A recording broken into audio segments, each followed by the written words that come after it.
Hello everyone, আজকে চলে যাচ্ছি পিকনিক করতে। রেডি হয়ে বেরিয়ে পড়েছি বাড়ি থেকে আমি পিকনিক করতে যাবো বলে। হাঁটতে হাঁটতে পৌঁছে গেলাম আমি স্টেশনে।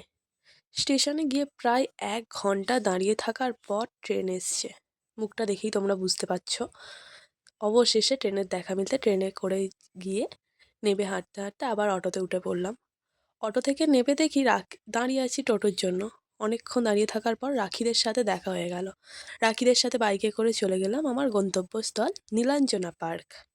অবশেষে পৌঁছাতে পেরেছি।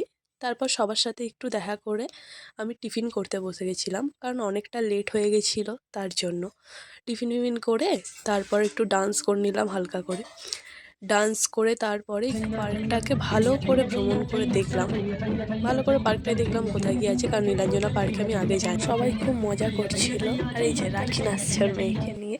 তারপর তারপর পার্কের চারপাশটা একটু ঘুরে দেখে নিলাম। পার্কটা একটু ঘুরে, যেহেতু আবার বাড়ি আসতে হবে তার জন্য আমি লাঞ্চ করতে বসে গেছিলাম।